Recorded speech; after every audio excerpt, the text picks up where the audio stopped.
Welcome to Can't Make Time. We're heading into the preface of the second edition. Hadley tells me it's going to be a trip. Um, so looking forward. I'm just making you host. Be able to share now. And I'm trying out a new speaker, so we should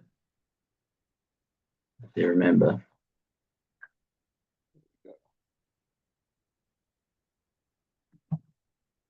Cool. Is that clear? Yeah, that's good. Okay. Well, I guess I'll say a little bit about the preface to the second edition before we just start reading. Um, so, Yeah, second edition of the critique was released 6 years later than the first edition. I think it was like 1881 was the first one, and then 1887, but my dates might be wrong. But yeah, the second edition was 6 years after the release of the critique, and it was released because of various criticisms, I imagine, that made Kant rework the work. So there's a couple of things to note. In between that 6 year time period, there was a lot of stuff published. Groundwork to the Metaphysics of Morals, I think, was released in between that time. The Metaphysics of Nature, which he talks about in the previous preface as the other book that he's writing, is also completed, and he writes a student guide sort of to the critique of pure reason called the Prolegomena to Any Future Metaphysics, which is really like if you want to start with Kant and you don't want to tackle the critique of pure reason, that's the place to start because it's like the cliff notes to the critique of pure reason by Kant himself. Um, so in those 6 years, a lot of stuff happens, and he revises the work and re-releases the second edition that we have. And I guess while talking about this, it's worth bringing up the sort of literature on the book and the different ways that it's been interpreted. So, some people absolutely hate the second edition of the critique. Other people absolutely love the second edition of the critique. I think Schopenhauer was like, the second edition of the critique was like a mistake. We should have just stuck to the original edition, and we should have stuck to like the transcendental aesthetic. Whereas the later neo-Kantians like Hermann Cohen, etc., were big on the B edition of the critique or the second edition of the critique. So some people favor different editions. We'll see what Kant has to say about the different editions and how they relate to one another, whether there's substantial changes in the content of the work that he thinks he's made, or just substantial changes in the form of presentation. So whether actually he thinks anything is different or not. And so interpreters differ about which editions work, but then other interpreters take the two editions and the many notebooks in between as evidence for the critique of pure reason being a patchwork.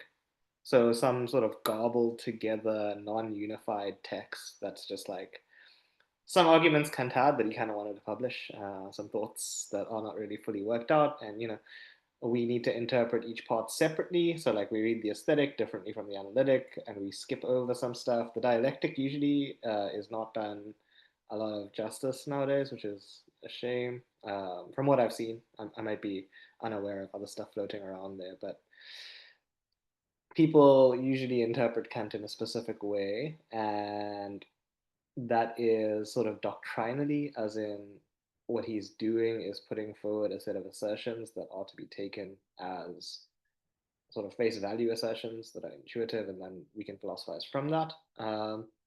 And again, part of what we'll be seeing is whether that is the case. It is a critique, and we might want to wonder for a little bit what the word critique has to do here. What is he critiquing? Um, Again, to bring us back to the some of the initial questions that we asked in the first preface. What is reason? How can one critique reason? What is pure reason? And why does it need critique? Um, like, how does that work? What are we going to find out? And what does criticism consist in? Is criticism a doctrinal science? Is it like a positive science where we put down a set of theses and then derive things from that? Or is it something different? Is it similar to Socratic inquiry where questions sort of pop up naturally and we have to deal with them as they arise? Like some of the questions that we might want to wonder about is how this text actually works or what it's supposed to function like.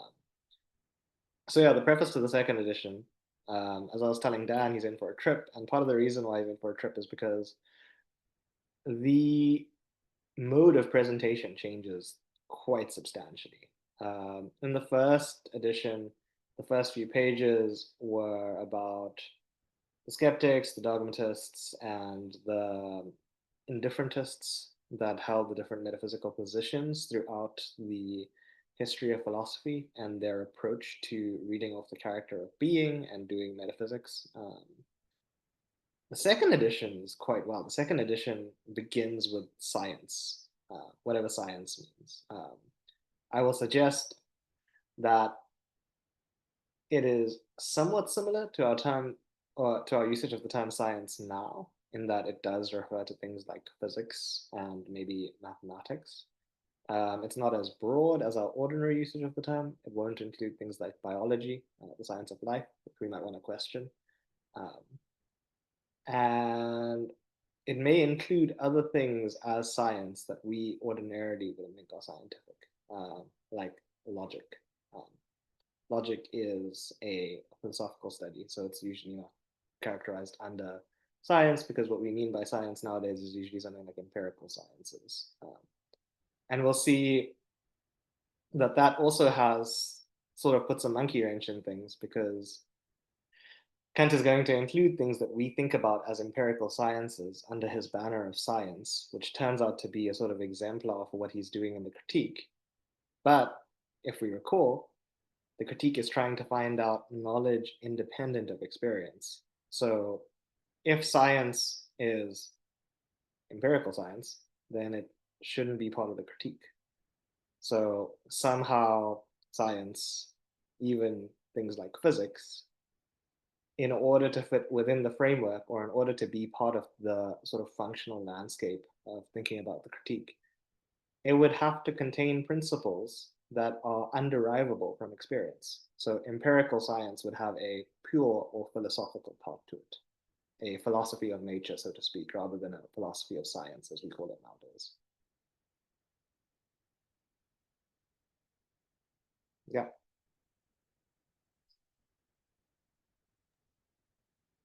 So I appreciate a lot of that, like historical um, stage setting. It's also like if you think about your own projects, 6 years can be quite a long time. I think it's Yeah. like it's quite a space, or it's quite a gap of time. So even to think about projects that extend, I know that's the difference between the first and the second edition. I think you've mentioned prior that the writing of the first edition is like a 7 year Dan, process. your mic is cutting out slightly. No one else. Um, Yeah, just leave it in that position. I think I'll be fine. there we go. Yeah. Okay. The the writing itself was like a 7 year process of the first of the Yeah. first edition. Um, I I I think it's just helpful to even just to uh, pause on that, or just to think about that, to think about projects that are mediated over that amount of time, and that might not even be a long time. Like, so it's a Yeah. it's a while. Yeah. To interrupt that as well, I mean, we don't really read the notes at the bottom of the pages here, but you'll see as we go on in some of the later texts, they've incorporated like excerpts from Kant's notebooks in which he was like sketching drafts, I guess, of the book, like sketching arguments and versions of arguments. And you'll see that there's like, I guess, like 7 to 14 years, if you're counting both editions, of like constant figuring out what the argument is, how to say the argument so that it's like clear and stuff like that. So just thinking about like, what does a 14-year long project look like? Like, I guess Yeah. Yeah. one consistent thing. Which it links into the question that you raised in terms of what the text is. It's like what is the well, yeah, what is the text? Like I think it was after you noticed the difference in the mode of presentation or in the style between the two prefaces. Mhm. And that's a question that's kind of in the same area as like what is the text purpose, like doing, which relates to how are you meant to relate to it? Like what are you reading when you read it? What are you meant to be doing when you read it? Mhm. What was he hoping to achieve by writing it? Um, and then the last reflections that you had in terms of the science of nature and the science of logic, like Mhm. the or I think you're framing it in terms of like what is science of, or what is, and um, I'm thinking of Hegel again in terms of the science of logic, Mhm. which before him had someone done a science of logic? I mean, the I don't think so. I mean, Aristotle had a logic, and like his logic was used and yes, taken up, and the Aristotelian logic was pretty much the standard for like logic. We'll see that like one of the things that Kant, like one of the things that Hegel takes issue with Kant, is that Kant, we'll see in this preface, like just a few lines down the next paragraph, uh, is like Aristotle's logic is complete. Like all that's been done is like people have added some psychological stuff, and they shouldn't have added that psychological stuff because that's not actually part of the domain of logic. Stuff on like attentiveness of thinking and stuff like that doesn't actually belong to logic, and we'll see why he thinks that as well. Because even though he's going to use Aristotelian logic, it's unclear whether he's thinking about logic in the same way that Aristotle's thinking about logic, whatever that means. There might be one of the weird things about philosophy, and one of the weird things about like getting deeper into philosophy, is that the problems tend to get worse, not better. And so like you start off thinking like, oh, there's logic, I'm going to learn logic, and every time I put my arguments into logic, it's going to function logically, so whatever I derive is going to be true because it's going to follow the laws of whatever logic is. But then there's like set theoretic logic, or like common logic, which is like Russell's logic that we use now, Russell-Frager logic, or Carnap-Quine logic that people use.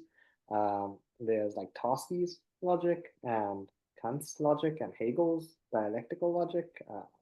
So like which logic? There's a debate in the philosophy of logic. which logic? Yeah, there's a debate in the philosophy of logic. There's a book called The Metaphysics of Logic by Penelope Rush. She's got a really good collection. And Michaela McSweeney gave a talk last year, a wonderful person who um, I regret having the interaction that I did with them. But nevertheless, they gave a talk on the issue of what's called the one true logic, which is a philosophical debate about which logic is the logic that tracks reality, or like if there's a logic, how do we know that the logic tracks reality? So like there's the question of what is the relation between the logical and the ontological, and how do we know which logic tracks the way the world is? Like if it's supposed to Yeah, cut the world at the joints, so to speak, then how do we know which one is doing the butchering correctly and which one is just like hacking the world to pieces? whichever one we're doing, it's the hacking one.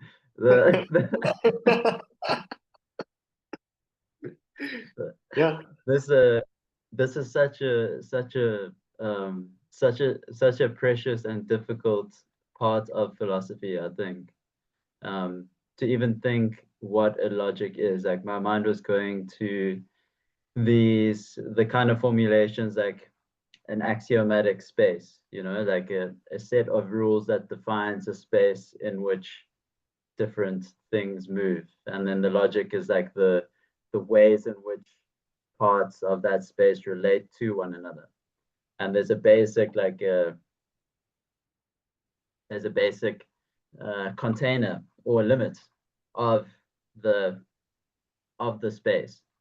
Um, then you have the space of the different spaces, and maybe I should be a bit more specific, like sets, like a set, or Mhm. um, then what is the class of sets? Is there a class of sets, or how do the sets relate to each other? So just like playing a bit with pots and holes, and maybe that takes it a bit away from logic, like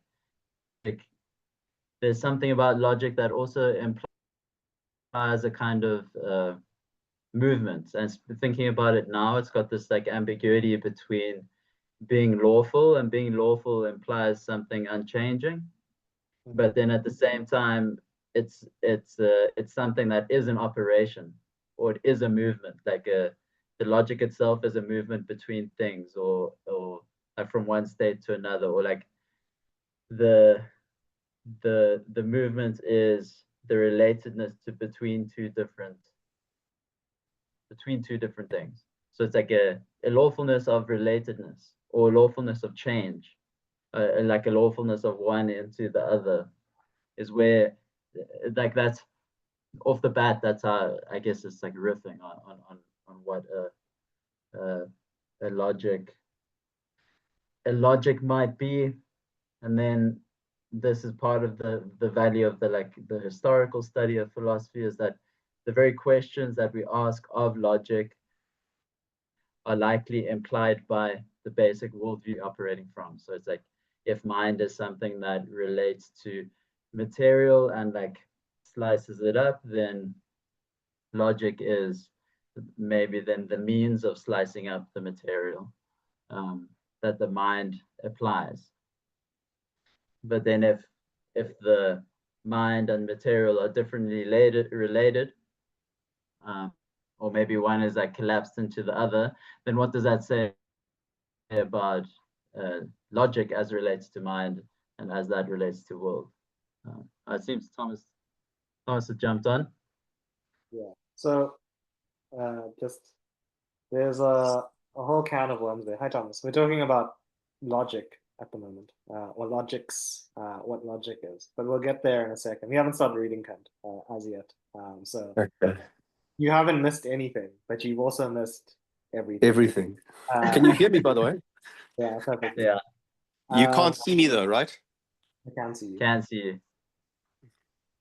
I'd like to change that. Oh my word, what are you doing, Thomas? Anyways, so before you got shut down, we're trying to explain what logic is, and we'll try and work out what logic is for Kant in the sense that he's interested in a second, and throughout the text as well, because he'll elaborate later. I also don't want to like get too caught up in like this can of worms, but I'm gonna keep spooning out the worms just so that we can have something to chew on, I guess, while we're here. So the way that you explained it is like, insofar as I can tell, you're in two different logical worlds, which is fascinating, and that's cool. I don't think either of them is going to be Kant's logic, which is also interesting. So it'll be cool to see how that changes. But the first world that you brought up sounded a lot like Wittgenstein's logic of the Tractatus, even early Tractatus, because you described logic as logical space, which he does. But space is not like spatial; it's like a vector space in maths, which contains all of these different lists and stuff like that. So that made me think of Wittgenstein. But then you switched to like parts and wholes, which made me think of like something completely different. And then you switched to logic in motion, which is not Wittgensteinian because his is like, especially in the Tractatus, his logic is like on off, like it's either like active or not. Whereas logic in motion sounds a lot like Hegel, like the categories self-realize themselves by self-differentiation or something like that. I don't know how to express it. Um, but they come to find their own shape, and there's some sort of transition in inference. Like we say we say all men are mortal, Socrates is a man, therefore Socrates is mortal. And there's some sort of transition that happens from all men is mortal, Socrates is mortal. Wittgenstein will later call this into question, which is quite fun. But it's weird because logic is meant to be eternal, necessary, lawful, all of these wonderful things. But it's weird because like if it's eternal, then how is it in motion? Or how is there transition? How is there any difference when we say all men are mortal, Socrates is mortal, therefore all men are mortal, Socrates is a man, therefore Socrates is mortal? How is that, like, was that always true, or does it become true in argumentative form? Is it something discovered, or is it something like creative? Like, what are we doing? So these are some of the questions that should be in the background of our minds when we read this. But I think the best way to figure out what logic is for the purposes of this text without getting too caught up in other things, which is always a danger with us, is to just read. So I think we should start. I'll read the first paragraph and then we'll see how it goes from there. So, Rad. whether or not the treatment of the cognitions belonging to the concern of reason travels the secure course of a science is something which can soon be judged by its success. If after many preliminaries and preparations are made, a science gets stuck as soon as it approaches its end, or if in order to reach this end, it must often go back and set out on a new path, or likewise, if it proves impossible for the different co-workers to achieve unanimity as to the way in which they should pursue their common aim, then we may be sure that such a study is merely groping about, that it is still far from having entered upon the secure course of a science, and it is already a service to reason if we can possibly find that path for it, even if we have to give up as futile much of what was included in the end previously formed without deliberation.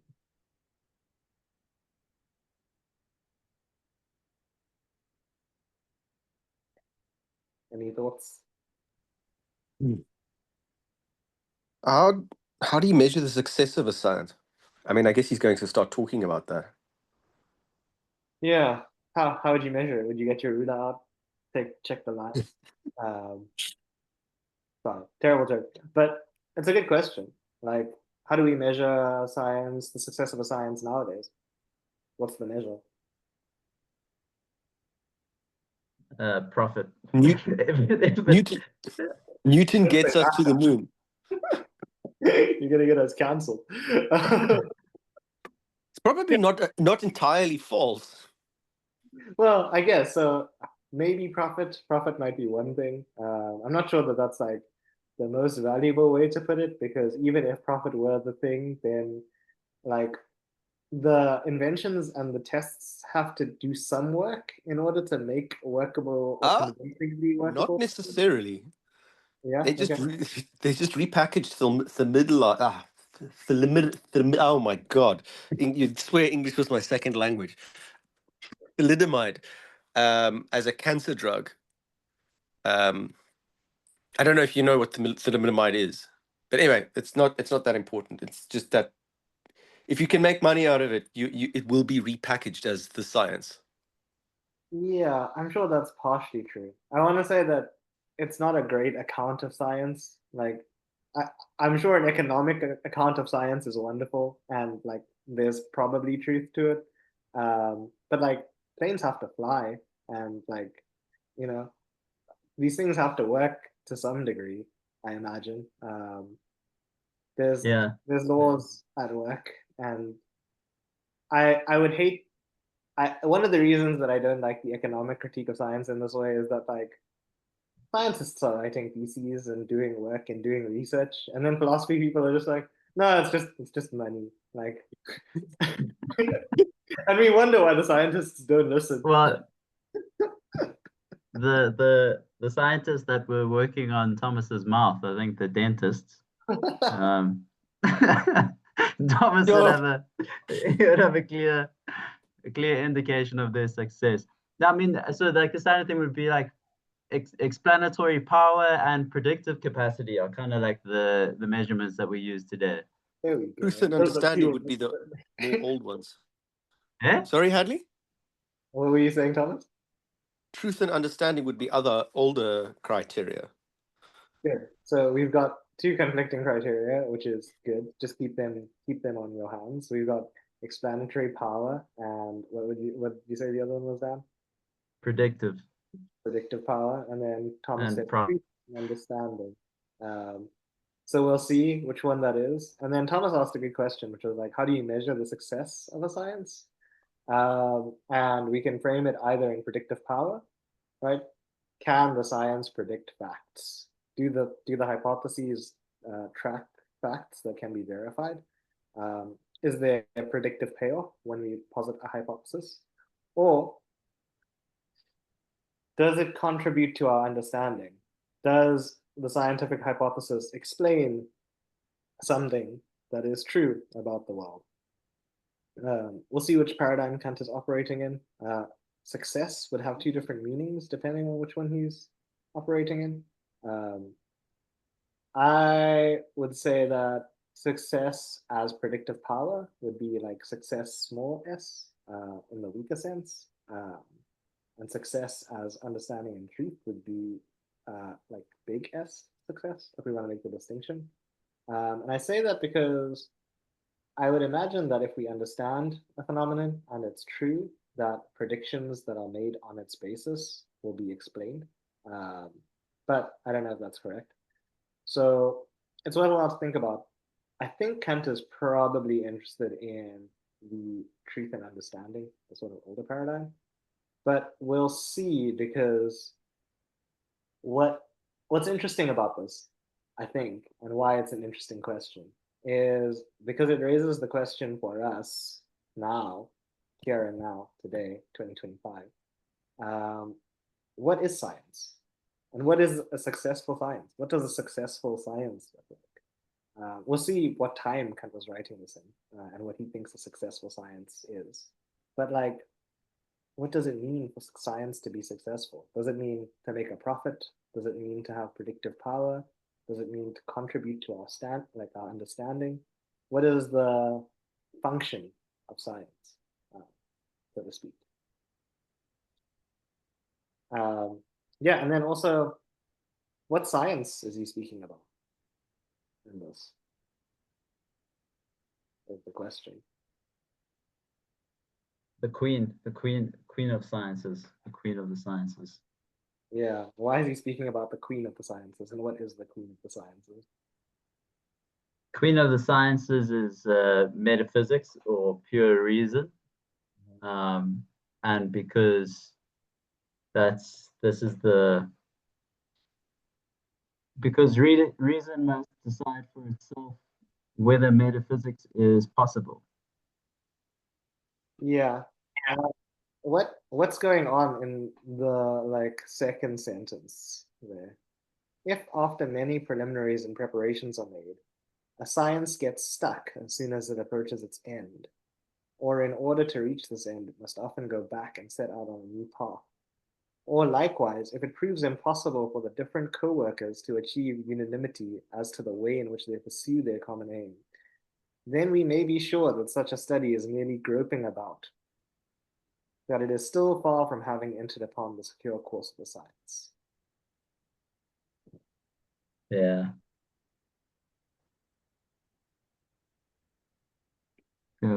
Finish the as already service reason. So I mean, yeah, this groping about.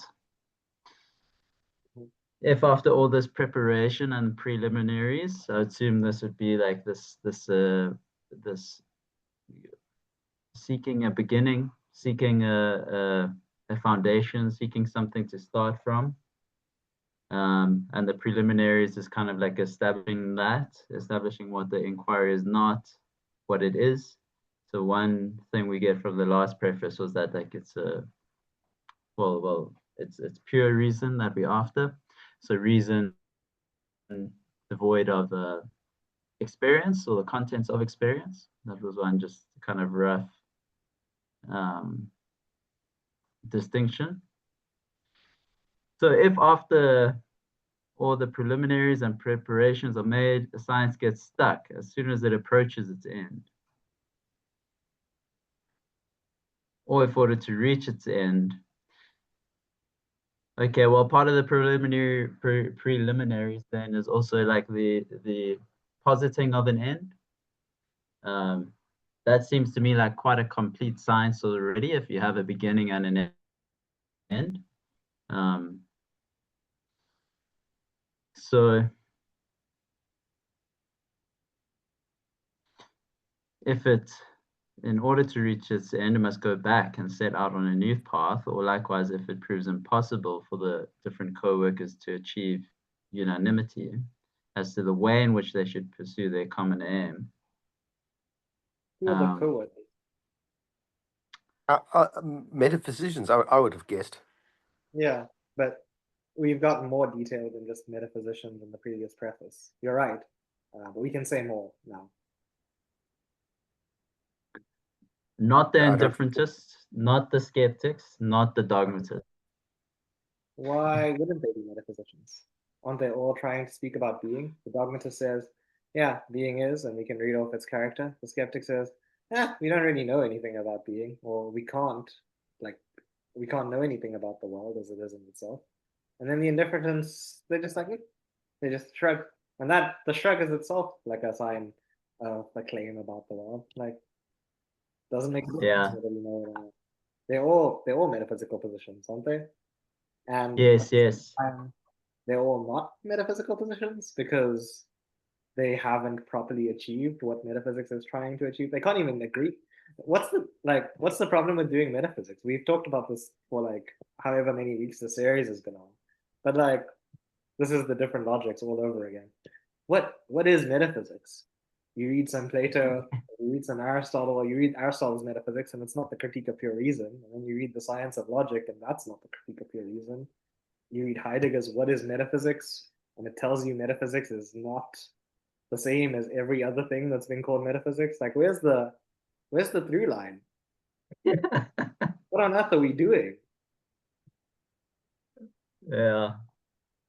Yeah. I mean, I would, yeah. Um, I don't know. The indifferentist at least is not that's a they seem the least interested. Um, yeah, then what's the I guess the question is then like say between like the dogmatist and then someone who's interested in the science. Um, the dogmatist, well, they can't they can't begin together. But then how do we not just remain in the groping around, I guess, in the groping about for a beginning? in the reads. How do we make a beginning? Yeah, that's a good question. I think it's a one that we probably won't be able to answer, but it is a good question. How do we start? How do we begin? Being is. Yeah, sometimes things just happen, but It's that's not. not, you know. Um, he kind of gives us a hint at the bottom of that section. Um, and it is already a service to reason if we can possibly find that path for it, even if we have to give up as futile much of what was included in the end previously formed about deliberation. What path is that? Find that path for it. So if after many preliminaries, science gets stuck as soon as it approaches its end, or if in order to reach this end, it must often go back and set out on a new path, or if likewise it proves impossible for the different co-workers to achieve unanimity, then we may be sure that it's still groping about. So these people are just groping in the sand. They don't know what they're reaching for. They're like, we should do this, we should do that. Nobody's speaking to each other. The dogmatists and the skeptics don't see eye to eye, and the indifferents, they just don't talk to people. They just get along with, trying to figure stuff out by themselves. And so what we need to do is find the path for science.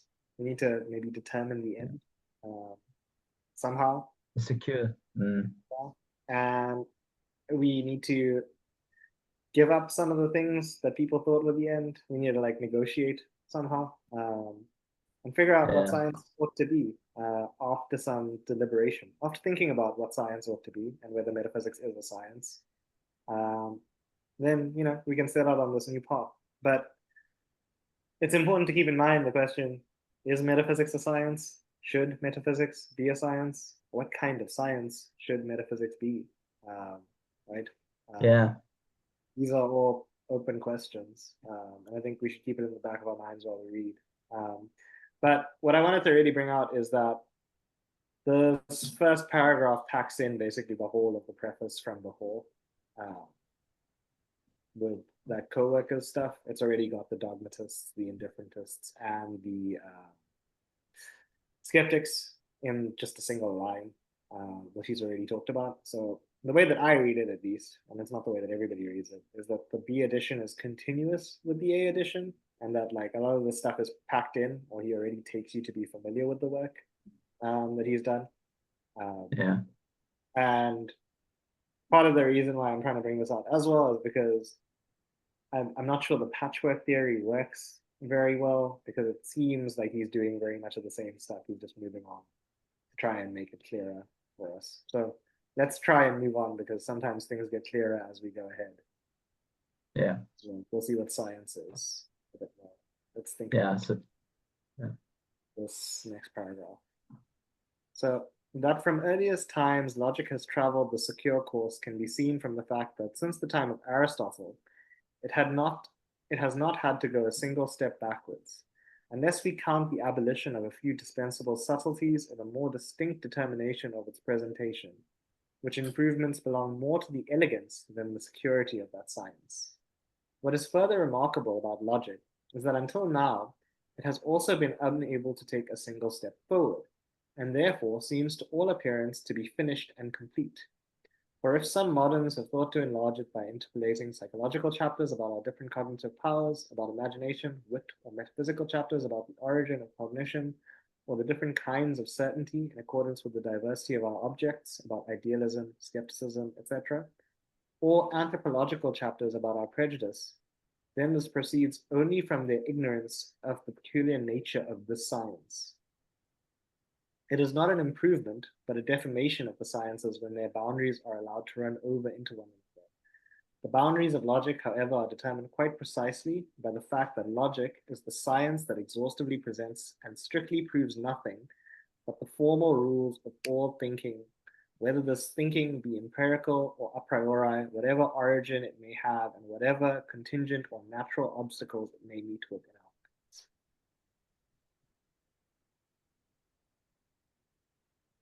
okay. So why isn't logic the an account of pure reason? It's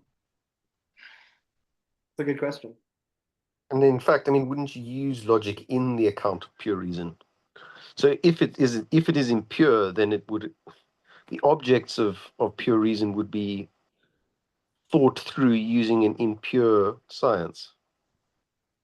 Well, it might be the case that there could be something called logic and pure logic, and logic as such might apply to everything pure and impure, things that are non-empirical and empirical. Logic might have many different domains, but they might also be pure logic, which only applies to the pure objects. I'm giving away too much about the book. And so while I'm doing that, I might as well just give away a third thing. There might also be a third kind of logic, which is neither pure nor empirical, which is transcendental logic, which has to deal with not objects of experience or not pure thought objects, but something that is not from experience, but still thinkable. So logic is a slippery term, to say the least. Yeah. It's okay. This metaphysics, and then we have this implication that a science is something like a secure course from its beginning to its end. And then he's asking, can we find this path? Can we find a secure course for the science of metaphysics? Or can we make metaphysics a science? Can metaphysics be a science? And then he's like, up until this time, logic, he doesn't say explicitly why he goes from finding that secure course as being science into speaking about logic. But logic, until this time, has only had a step forwards. It has not had to go a single step backwards. That it had not. What It has not had a does it single mean? step. Sorry, Thomas. Yeah. Okay, well, unless we count the abolition of a few dispensable subtleties. But I mean, I was going to say, what does it even mean for logic to go backwards? To become worse somehow, Yeah. I would imagine. To start having all sorts of non-logical things be taken as seriously part of the science of logic. Like logical and metaphysical things. Yeah, or like psychological things, like when you think about syllogisms, you shouldn't apply anthropomorphic rules, or you should pay attention to them because it's easy to get distracted when doing proofs. Like I had to teach a class on what was it, like logic and formal thinking recently, and in the textbook we had, there was a chapter on psychological impediments to reasoning, which Kant would say, remove the whole chapter. That's not logic, right? That's psychology. We should be teaching that in the psychology courses, not in the philosophy courses. Um, I mean, the course was great, and that section of the book was great. It was actually really helpful. But there were things like herd instinct, like trusting our sort of like gut feelings, or like drawing arguments from intuition and stuff like that. And Kant is saying that's not really logic. It might be important for thinking in other ways. It might be like important for a psychology class.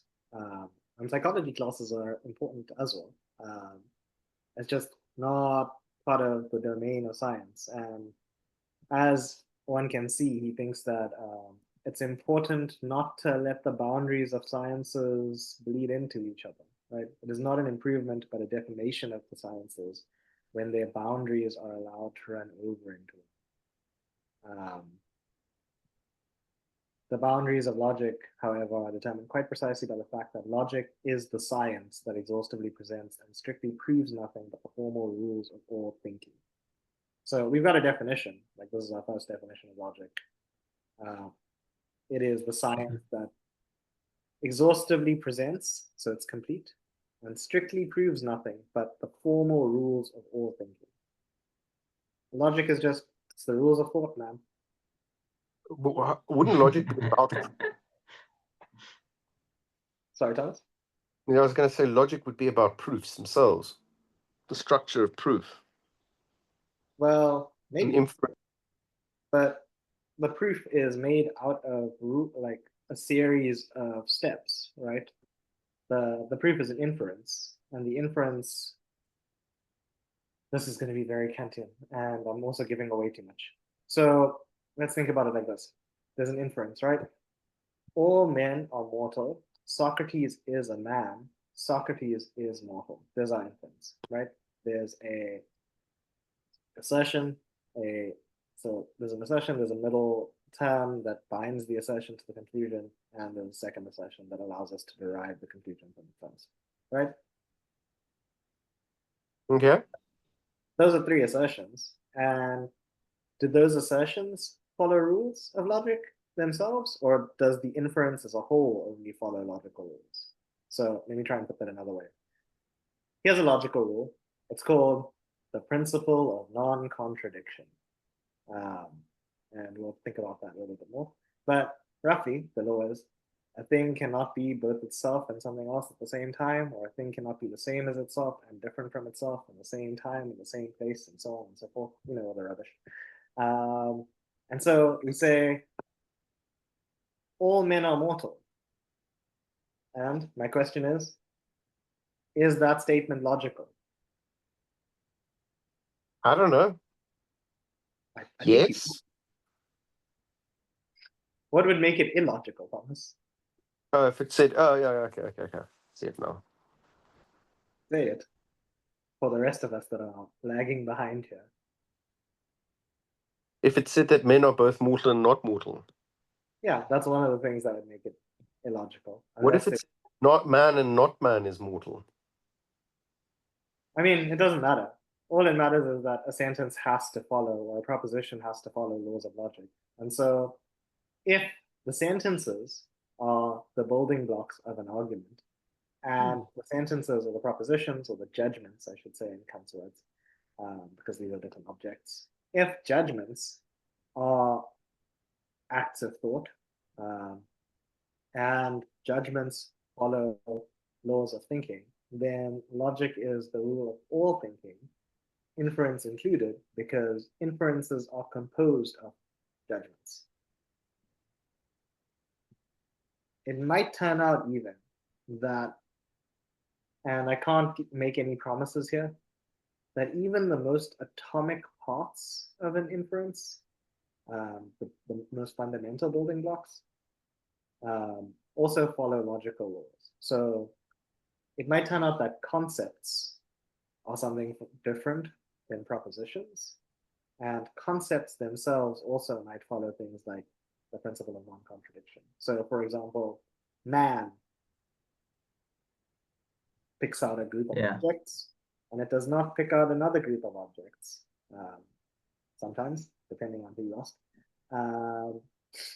And if we take the original view that it doesn't pick out another group of objects, then, man is not man, or something like that. And so even man, the concept, whatever that is, if it's a thing, follows laws of logic. Or it's the science that exhaustively presents and strictly proves nothing but the formal rules of all thinking. All thinking is logical. But wait a second. What about the illogical stuff? Right? What about thinking? Yeah, good. Say why, how, or like what's going on there. Thought by its nature is logical. Yeah. And then what happens? If we skip back, go back up the top quickly, please. Right to the top.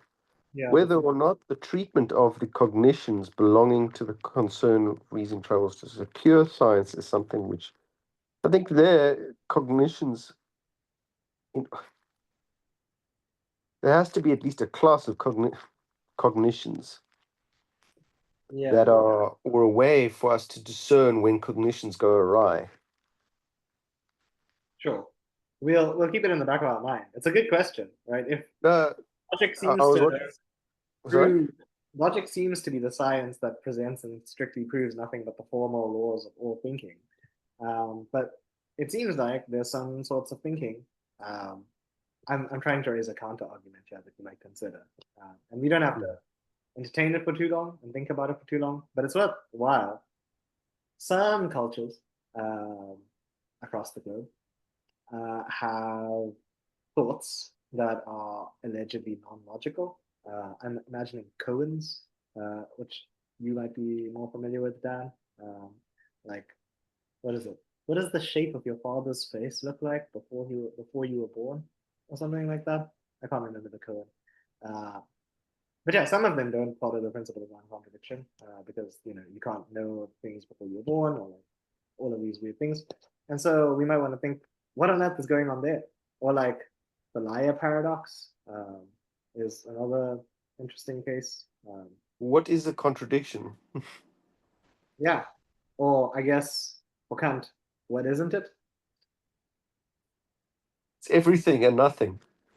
Well, don't get too loose, Thomas. You're probably right, but it turns out that we might not be able to think about that. I'm just what isn't a that like this is a definition of logic, and it's very particular. It's different from other definitions of logic. It's not, well, unless you count the mind or thinking as a logical space with sets of sets and wholes and parts. I think was how you put it down. Yeah, it's unclear. And whether you think about thinking as an activity, something that is a process that's going on, or thoughts as some sort of static entity that like thinking just is, or thoughts just exist eternally or whatever. Like, there's a whole can of worms here again that we can get into.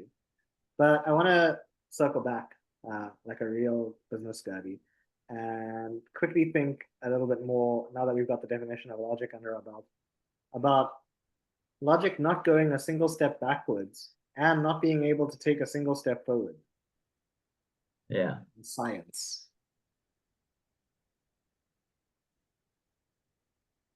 Yeah. So what does he have in mind? And maybe we might want to think about the word exhaustively. What happens when you exhaust something? You've got nothing left to prove. Yeah, good. And so if science is exhaustive, There's nothing less to talk about. yeah. I'm trying to get you to say another word for exhaustive. Tired.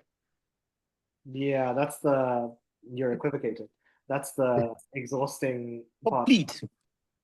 Yeah, complete. Complete. Sciences are complete. Once they get off the ground, once we get the end right, and we figure out how to achieve the end, we're done. It's a science, right? Isn't it? It's done. Yeah, We don't yeah. revise. I don't know. Maybe we do revise Newton's laws of gravity nowadays.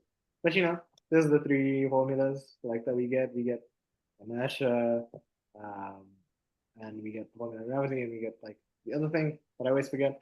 But it's done. There's the book. You read the book. You learn how to do the proofs. You understand gravity now. You go, sick. I'm glad somebody thought about it. I'm glad it's not me that had to formulate it. But it's done. Science is complete now. Aristotle's logic. You want to learn logic?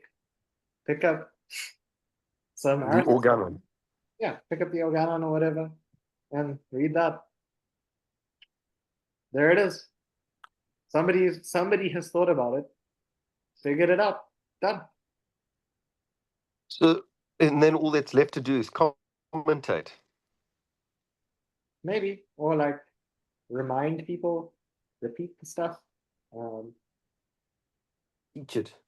Yeah. Why would you what else is there to do? If it's done, it's done. You could use it probably if you need to like practically apply it. But for the most part, we do the science, we get the proofs, we call it a day, clock out, get our paychecks, go home. But but I mean, okay, but if that's true, then logic. I mean, then you're saying that all of thought, pretty much that all of thought is domed in. Yeah. We've got the basic building blocks. Everything. Nothing's going to surprise us, basically, from here on out. Just thought. Say just thought. No, one part of me revolts against it, but another part of me goes, it's right. Yeah, I mean, what could be so surprising? It's all logical, isn't it? That's the wonderful thing about thinking. Logical. Not all of it's logical. You're gonna be thoughts gonna scare you. You're just gonna be like, that took me so surprised. I didn't expect that. That apple that fell off the tree yesterday just, floated. Interesting. It was fun to watch. I woke up and I read some Dickens this morning. I read The Tale of Two Cities, and I said, it was the worst of times and the best of times, and I just jumped right out of bed. It was frightening. Contradiction in thought. How dare?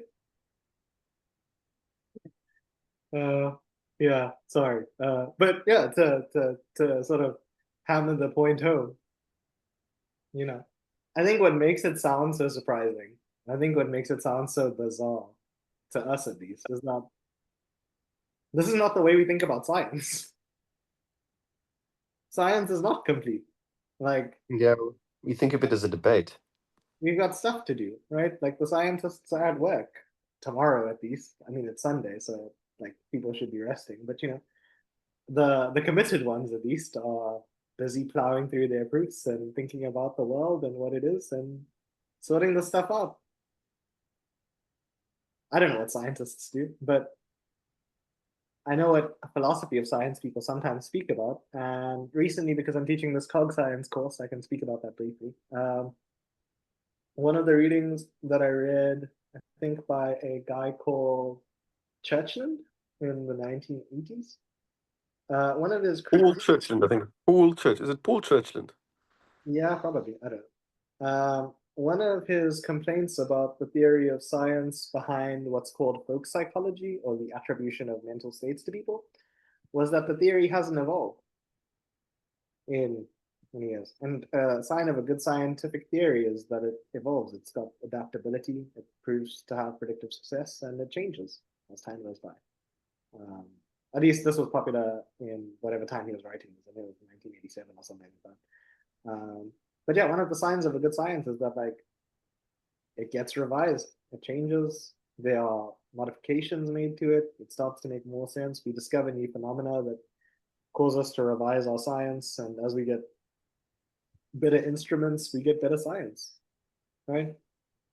I don't know. We've got different sciences. We've got Newton's laws. We've got Einstein's relativity theory. We've got Bohr's complementarity principle. There's all sorts of sciences, aren't there? And Kant's just here telling us, nah, science is complete. Once the boundaries are set, we got it. And not only once the boundaries are figured out, once we get the end right, once we know what we're supposed to be doing in science, and then we just do that, what more is there left to do? What possibly could there be left to do?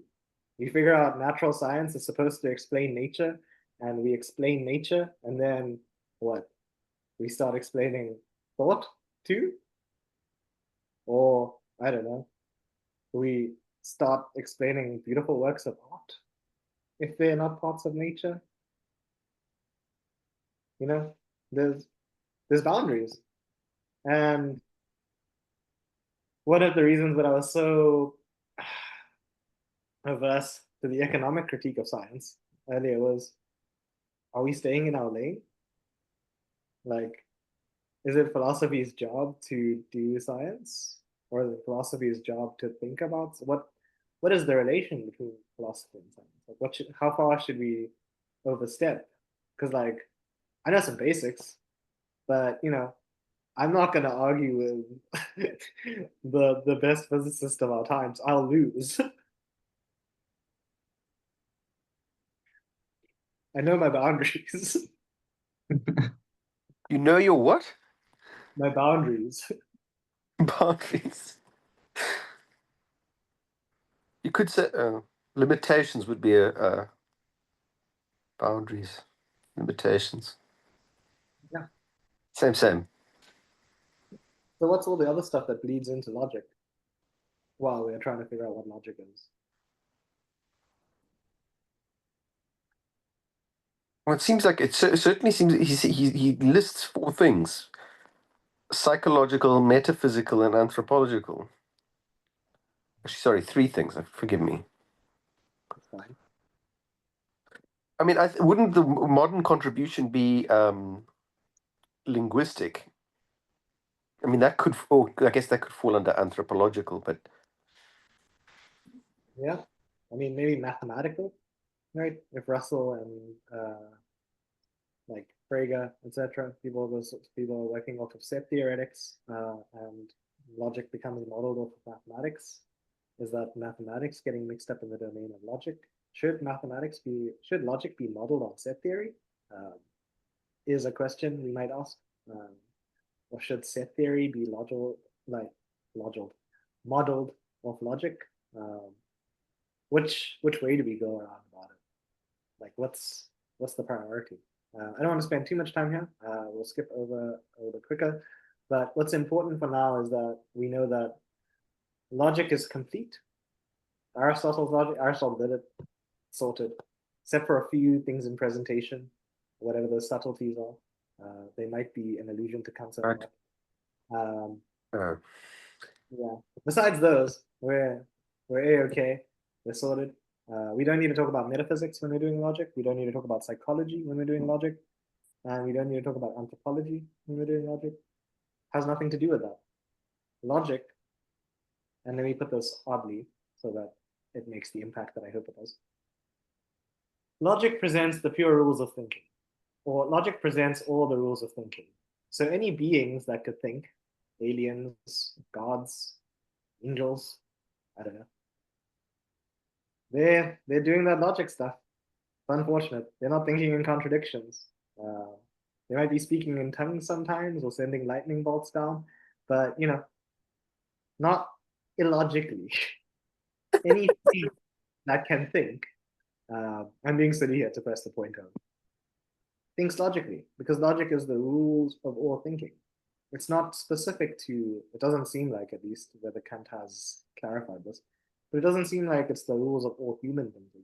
It seems to be the rules of thinking as such, or something like that. But wouldn't there be something, I mean, wouldn't it have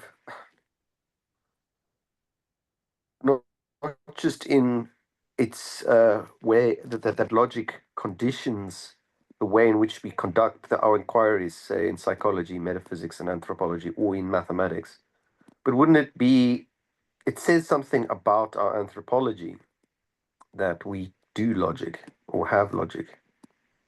Yeah, what does it say? What's the argument here, Thomas? We are thinking things.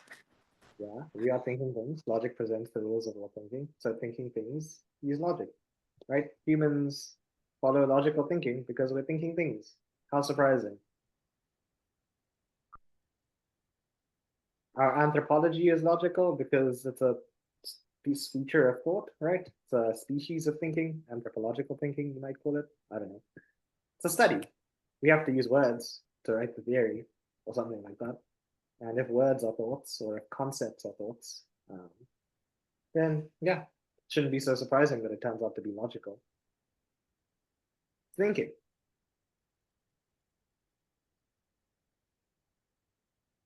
If there's one thing about Kant that we'll find out throughout this text, is that he is quite logical.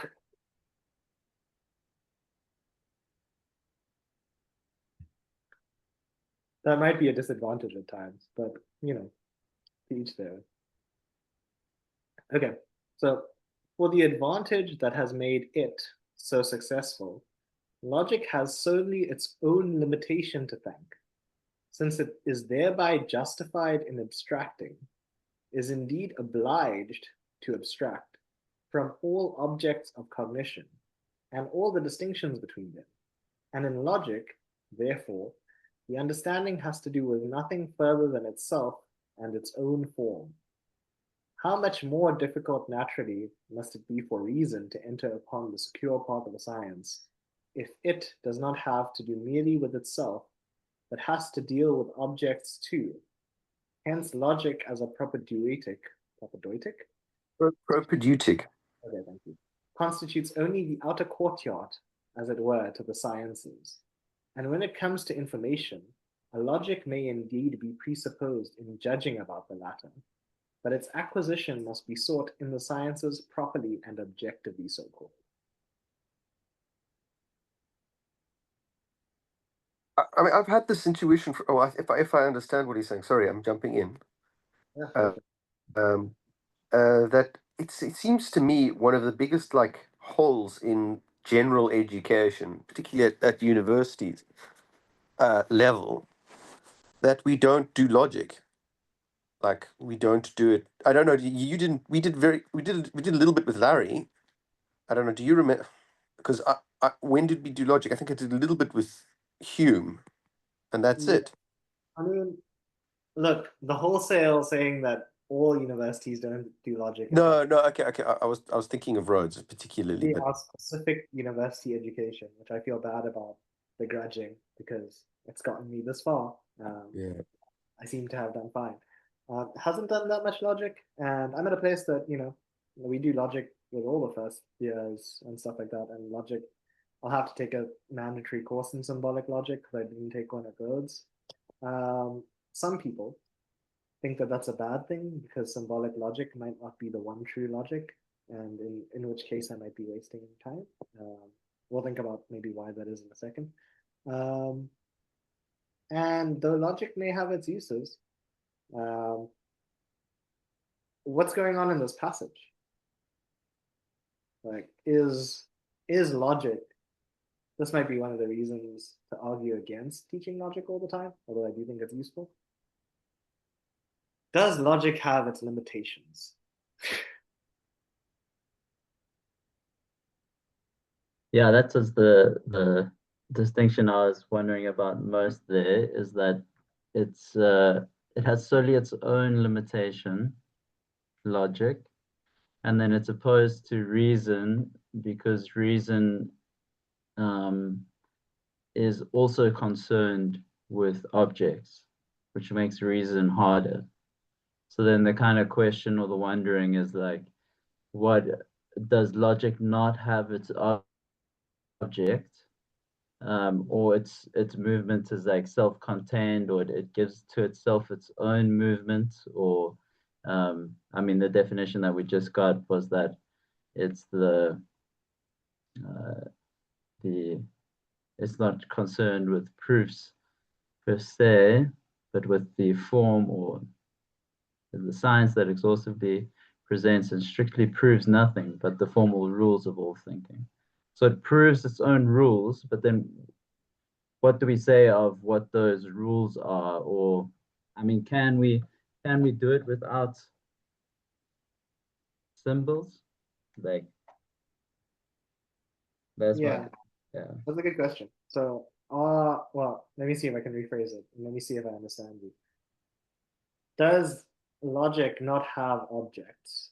And are those objects not the thought entities that it thinks about? The P's and Q's and the laws and stuff like that, or something like that? Yeah. Are those not objects? Is the question. And Yeah. see that the question of what is an object is one that becomes central throughout the critique of pure reason. Um, so it's hard to say at the beginning of this text, but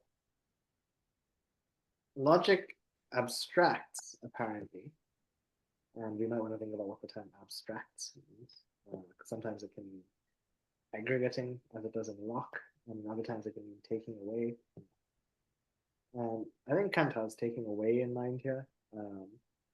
It abstracts from all objects of cognition and all the distinctions between them. So all objects of knowledge, whatever those might be, the chair, the table, the laws of physics, anthropology, psychology, all of that stuff. What applies to them all? Logic. How do we know? We just take away all the content. What is it at the end of the day? Theory. Theory about what? Stuff. The pure rules of thought now doesn't get much simpler than logic. We abstract away from all content. Yeah. And the limitation is its boundary, right? Like that's the limit, as Thomas said. And so logic is privileged in a sense. So in one sense, or on the one hand, logic is privileged because it's justified, indeed even obliged, it must abstract from all objects of cognition. When you do logic, you don't teach logic by going, all men are mortal, Socrates is a man, therefore Socrates is mortal. You could probably just go, all x's are y, all z's are x, or z is x, therefore z is y, or something like that. Like, it's not important in the proof that Socrates is the person in question, because if all men are mortal, it'll work with Daniel or Thomas or Hadley either, right? That's the nice thing about logic. It's consistent. It's not like we're gonna say all men are mortal. Daniel is a man. Daniel is immortal. I mean, it would be nice, rather surprising, but at least logically, it's not gonna happen. Sorry, Daniel, to remind you about your mortality today. But just like the rest of us, unfortunately, you too shall pass away.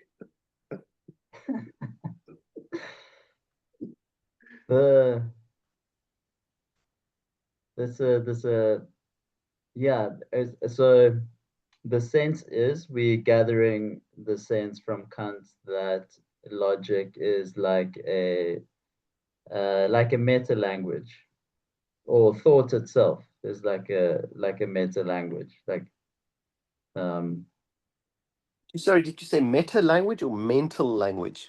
meta. like a the meta language, I guess, would be more accurate.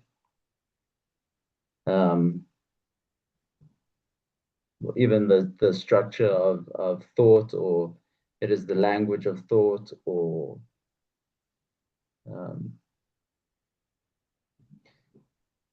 Yeah, sure. I mean, I don't like the term meta language just because like it has specific connotations sometimes. And it can make it seem as if though the meta language is not fundamentally related to the language sometimes. But it's not a bad way to think about it. So I've said on the one hand that logic is privileged because it can take away all this content, right? We can say all x's are y, z is y, therefore z is, or you know, z is x, therefore z is y, right? That's great. What's wrong with that? it doesn't say anything. Yeah, Besides it.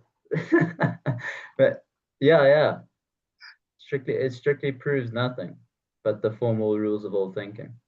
yeah, we get consistency in content. I know that This if is a yeah. right, P, therefore Q. No, But yeah. if I just tell you if P then Q, P, Q, great, Yeah, yeah. thanks. It's sounding a bit like this analogy that we got in terms of like the relation of musical scales to music, and then like thinking and logic. Like practicing logic is to thinking what scales is to music, which is it's definitely deeply pedagogical, that um, the uh, the I lost the oh yes, Right. this theme that I brought in. I'm not sure if it was last time or the time before, in terms of the sense that something like Kant is a progression in philosophical development, and you can think about that historically. You can think about that in personally, like a personal historical development. And for me, it begins to give more substance to that idea of um, uh, something like constituting the subject, or getting closer to the subject, or extrapolating, but extrapolating might maybe not the best word. That there's this proximity in my mind at the moment between these logical forms or movements, or just logic itself, and then that same work of clarification that is my very kind of uh, easy view of the project at large, of the critique. Yeah, I mean, you might one of the ways you might want to think about that is like logic is the science that presents and strictly proves nothing but the formal rules of all thinking. Why the formal rules of all thinking? Why not just the formal rules of being as such? Yes. Why isn't the world I mean, I was going to say like he's he, it does seem that, yeah, I think that's a like does that's seem. a I mean, well, some people, I don't know if this is correct. Some people might say that that's an epistemological characterization of logic, right? It's the function of thinking or the function of knowing. It's the science of all the rules of thought or knowledge or whatever. Like that's a very specific domain. Um, Maybe it covers all of being. Maybe it doesn't. Um, does that mean that there's some stuff that's not thinking? And if there is stuff that's not thinking, is that stuff non-logical? And if it is, can we know that? What on earth do we do with it? Yeah. How can you have? I mean, how can thought have universal laws without it having some relation to being? Well, say why do you say that? seems that something can't be that. This is a bit of a lazy argument, but how does something have? How do I say this? Just think of that if Q then P, P then therefore Q. That sort of relationship, even though that particular in that particular form, there's no content. If that content, if so, those are rules of thought, so to speak, that have no particular reference to states of affairs or the world, and yet they do and yet those I mean, when we apply that structure onto the world, it correlates. You're packing in something. Am I? Yeah. You're smuggling in that it has no relationship to being. Whereas I asked, why is logic not the science of being, or something like that? So slight difference, minor. Right.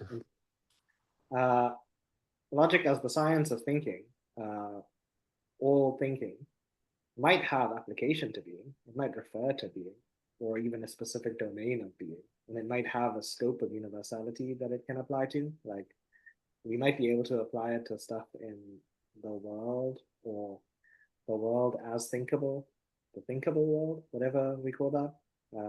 There might be some portion of being that we have access to that is logical or logically structured. But we might ask the question, why is the structure of being not logical, or something like that? What sort of stuff would be excluded, or something like that? Why isn't being as such, if there is such a thing as being as such, some people isn't, why isn't that logical?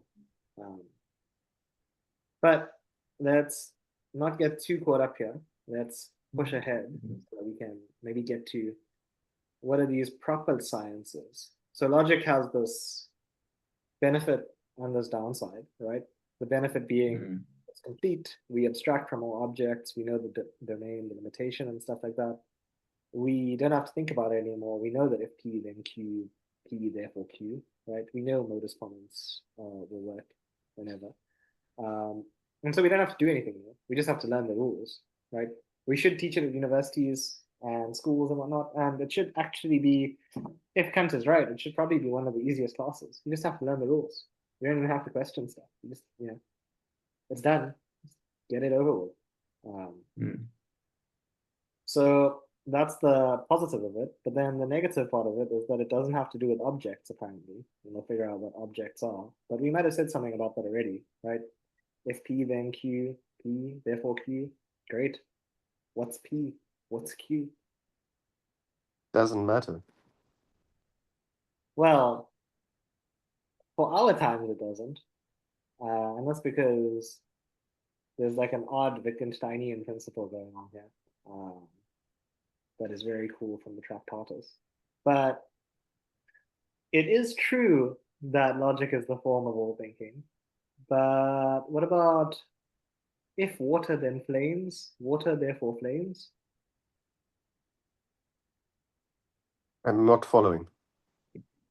Precisely. Yeah. Because it doesn't follow. Yeah. If there's water, then there's not fire. Ordinarily. Yes. Might be. You have a cold fire. Yes, I've had students tell me about like electrical fires and starting from water or something like that. But ordinarily under irregular circumstances, without clever first year students to argue against me, if there's water, then there's not fire.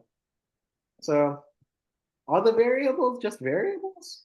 If they're variables, if P then Q, P therefore Q, it's supposed to be a bunch of variables, but the variables aren't variable in the wide sense. Are they just variables? Yeah. Maybe that is a limitation of the more abstractive form of logic that Kant seems to have in mind. If he is doing that, if Q then P then Q kind of logic. Yeah, one of the things to think about is whether Kant is doing that sort of logic, and whether he falls prey to that. But like, I don't know. Think about it. Like, all men are mortal. Socrates is a man. Socrates is mortal. Uh, the argument of all time, right? Um, I don't know. All men are mortal. Um, Hera is a man. Hera is mortal. But Error is that, but that's a false claim, isn't it? yeah, but it's logical. Is this is just like a clarifying question? Those was the distinction that came up between logic and reason. Reason has difficulty because it also has to do with objects. An object can produce, say, an argument that makes no sense or that doesn't follow because reason is occupied with objects. So then is the domain of pure reason, is that the domain of logic? Is that kind of what we're orbiting here? Okay, so let me try and phrase this slightly differently. So similar, I guess. The understanding has to deal with logic, and reason has to deal with objects, apparently, right? So the understanding deals with thinking, and reason has to think about objects.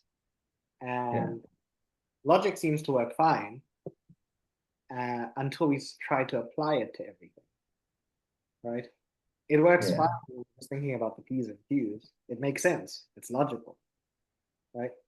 But then we start trying to think mm, about the world, and sometimes the world doesn't behave in particularly logical behaviors. The examples that I gave were all false arguments. Um, but they were false arguments for a reason. And the reason is that even if we put stuff into logical structure, it does not tell us or it does not explain the way the world is. Um, right? And it might be the case, one of the reasons, one of the things that changes depending on different logics, which is why I said Wittgensteinian logic is different. And I hope I'm not bringing in too much content here, but I think it's useful, is that one of the things that changes about logic, at least from Kant to Wittgenstein, and from Aristotle and happened to Wittgenstein, is causing. So we say that if there's fire, then there's a flame or something like that. There's fire, therefore there's a flame. Pretty boring argument or whatever, but it'll work. And the fire causes the flame, right? Something like that. mm. That's, I think, a very old school way of thinking. Um, maybe even true, maybe even problematic for Kant, and we'll see why in a second. But sometimes logicians will use the word material implication, which is the little horseshoe. Um, material implication doesn't sound like causality. At least they're two different words. Um, Material implication. yeah, it's sometimes the word used, and it's a little horseshoe sign, um, Okay, sideways U. Um, Doesn't sure. it bend both ways? Goes one way and then the other. yeah, something like that. You can look it up. Anyways, it's worth thinking about because material implication might have like it might have conjuncts or it might have necessary and sufficient conditions that are not necessarily causally related. So like if it's Tuesday, then I do well on my philosophy exam. It's Tuesday, I did well on my philosophy. Like, and it might happen, right? Sometimes it's a Tuesday, Man, sometimes I do well. I was just thinking like a that would be such a good manifesting course. We could market that, I was like wondering like yeah, we're like trying to make sense of this text together, and we have some sense like a possible audience, and then this I was just ruminating a bit, and then you came with this formulation. Like I wonder how many people would see themselves in that. But I'm sorry to divert, but No, I mean it's um, great. It's wonderful. Like that's that's worthwhile. Maybe we should think about doing some logic stuff at some point. And how because like it is a logic. Like material implication is a logic. Like people use the material implication sign instead of causality. Yeah. So like maybe more people than you would imagine. Uh, and so it has implications for what we think the universe works like, right? Because sometimes it's Tuesday, and sometimes I do well on my philosophy tests, and maybe those two are related, not causally. Like the one doesn't cause the other; they just happen simultaneously all the time. They're like engaged at the same time, so to speak. They materially Really do. imply one another. Yeah.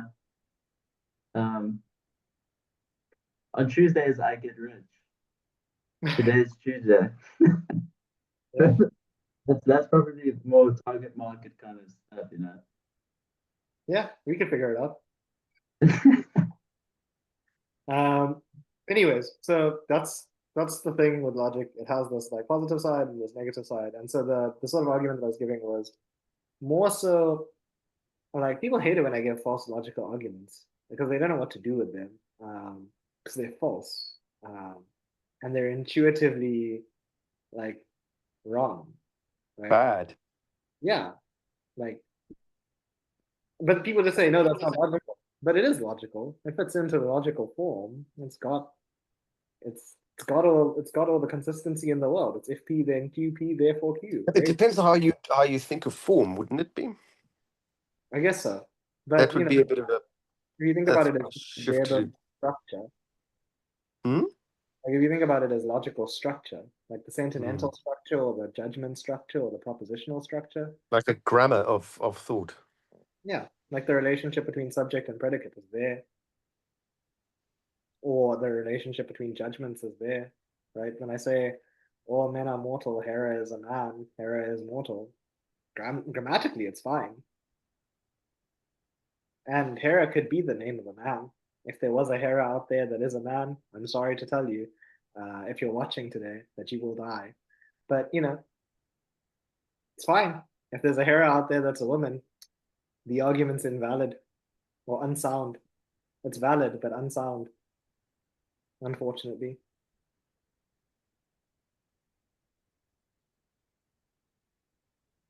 Dan has come into the light. Um, Chaos of light is over. Our logic shall only be sound.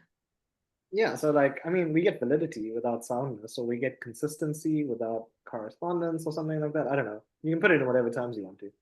But logic, at least the logic that we're talking about here, logic as Kant has characterized it, or the logic that I have characterized it as Kant talking about, um, seems to be great on the one hand because it's complete, everything's done, but there's so much more to do.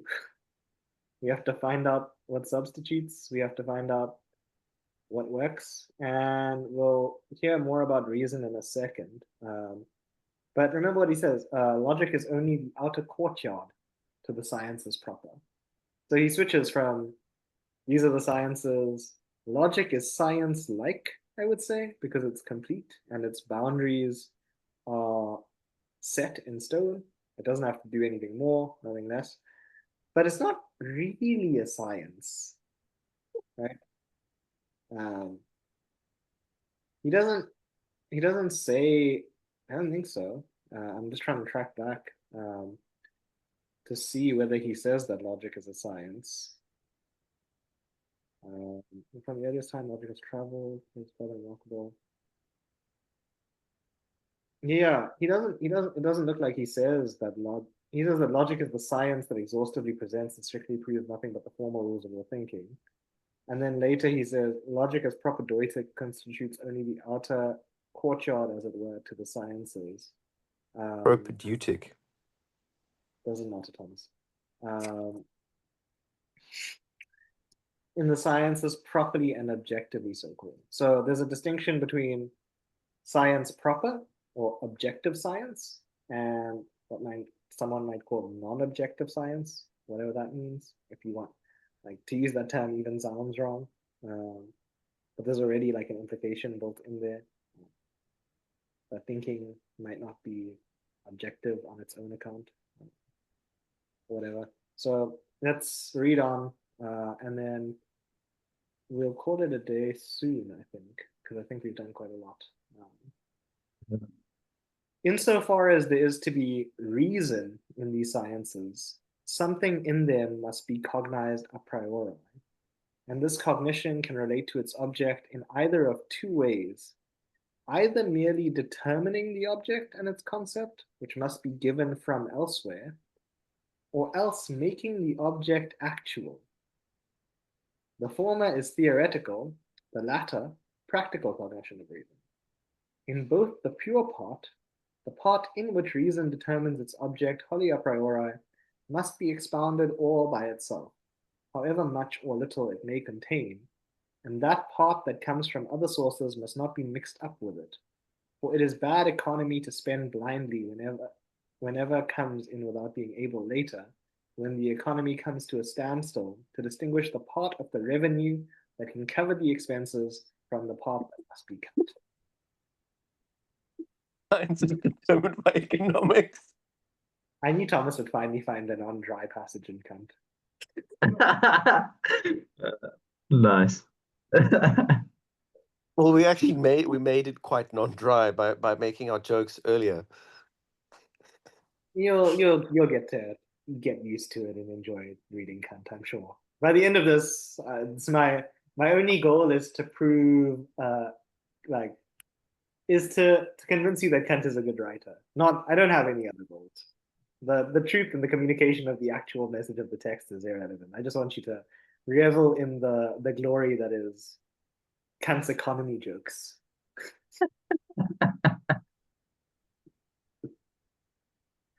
Yeah, I'm being facetious, but what's going on here? Really? This passage is really important, and he says some stuff that I think is Yeah, the first sentence, Mhm. insofar as there is to be reason in these sciences, something in them must be cognized a priori. That feels like you could say that's Kant in like a brushstroke. Yeah. And this cognition can relate to its object in either of two ways: either merely determining the object and its concept, which must be given from elsewhere, or else making the object actual. What are the, so I mean, my first question would be why? Then like, what are those two directions? Like, what are those? The determining. The former is theoretical. The latter practical cognition of reason. The latter practical cognition of reason. Okay, so what's the latter? Practical cognition, right? And what does practical cognition do? The practical cognition of reason making the object actual. Yeah. Think about that for a second. Let that sink in.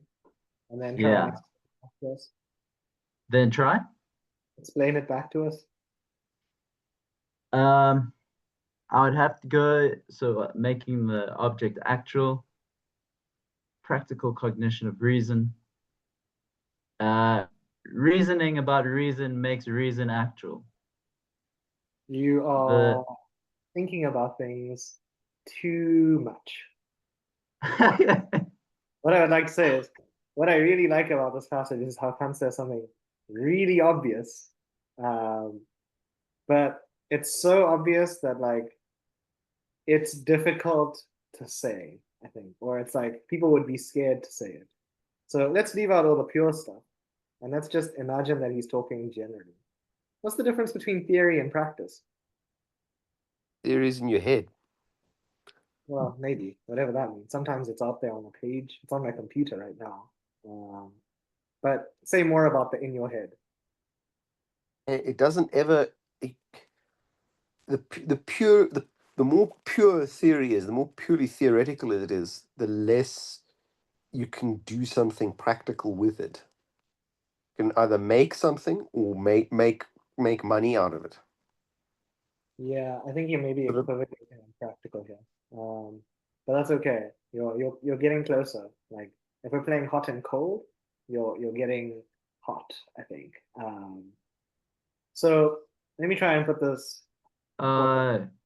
I think I'm seeing your obviousness point. It's like the making the object doesn't like making a table. That's the practical dimension. Well, think And about then that. I'm just gonna do it. I'm just gonna do the Winfield explanation. Because it's so good. Like sometimes the man just says things, and it makes sense. When you do theory, right? What are you doing, right? So you've got this phenomenon. I don't know, call it gravity for the sake of example, and you're trying to write a theory of gravity. And what do?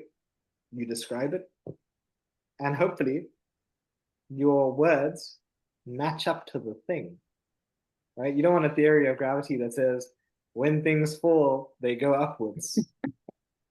Terrible. We'd say bad, right? Or like yeah. you want to say like a theory of color, and you say color is light. That sounds fine, right? But if color is just light and there's nothing to receive the light, then every eye would see the same light the same, right? And then that would be bad. That would be a bad theory. It's a theory. I've stated a statement. I've tried to describe some sort of phenomenon, some object. I've just gotten it wrong. That's how we know when theories are bad, when they don't fit. But what about practice? What about ethics or something like that? So in theory, I make my ideas fit the world, so to speak. What do I do in practice? I see an old lady trying to cross the street. I think, boy, would it be helpful if somebody helped her. Probably be a good thing to do. And then, lo and behold, the good person that I am, I assist and take them across the street, and the object becomes actual. Right? Practice it. I change the world in a very mundane sense of the word. Or I don't know. I think to myself, boy, wouldn't it be nice to have some like food or something? And I get up, I make the sandwich, and I make the object actual. I change something about the world. Yeah. I have to make sure that it fits me. I don't go, you know, I really want a chicken and mayo sandwich. And that's what I have to eat today. And if I don't eat a chicken and mayo sandwich, I'll die. I just open my fridge and I look at what's around, slap some stuff together sometimes, and it's fine. It'll do. It's an object. I can do what I want with it. That's good. So pure reason, now to get back to the actual conversation again, has to do with things independent of experience. So somehow there's going to be some stuff independent of experience that we have to describe and which we're going to have to accommodate and fit within our framework. And then maybe there's going to be some other stuff. This is bizarre. That's independent of experience, that's somehow going to change the world. Brief plug for Kant's ethics before we go. There might be some stuff independently of experience that we can know that will also make us able to actualize an object in the world, maybe the good. And it might be possible to bring the good into the world if we try hard enough. But that's a different book. But yeah, that's the crux here, right?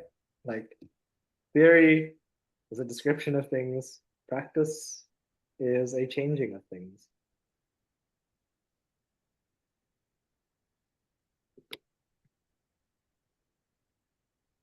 Beautiful, Hadley, beautiful. And unfortunately, we're going to end just at the important part where we're about to find out about the real sciences that deal with objects. Maybe we should just read what they are before I go on, because it's about to get weird in here, I think. So I'll just read the next paragraph and then we can talk about that quickly and then we'll end. Mathematics and physics are the two theoretical cognitions of reason that are supposed to determine their objects a priori. The former entirely purely, the latter at least in part purely, but also following the standard sources of cognition other than reason. I didn't think that senses were a form of cognition. I mean, what does he mean by standards following the standards of sources of cognition? That must be the senses, right? I'm assuming. There might be some sense, well, depends on what you mean by sense. We'll figure out that there might be some distinction between there, but there might be some sense data involved in physics, right? The stuff that we're explaining is stuff in the world. When I say that gravity works, I drop the apple and it follows the laws of physics, which is cool. But I think the weird part is not really the physics part, because we all think about physics, well, we all, as in ordinary people in contemporary society, I would imagine, think about physics as a form of science, right? Science is empirical science.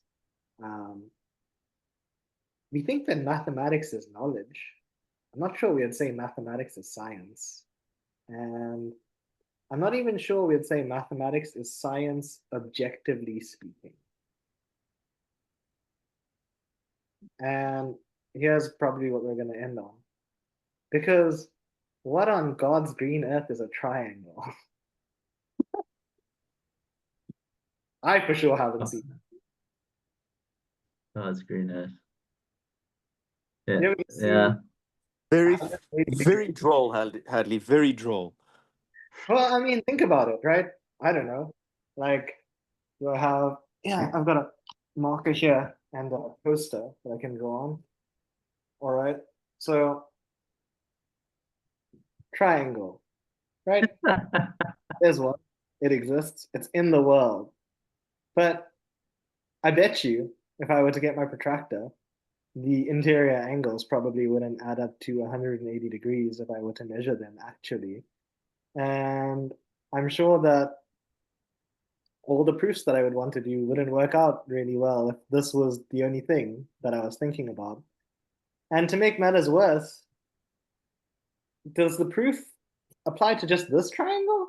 Like when I extend the base and infer from one angle to the angle outside the triangle or something like that, like by proof?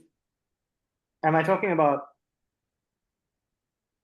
this triangle? Because if it's an empirical fact, if triangles exist in the world, right?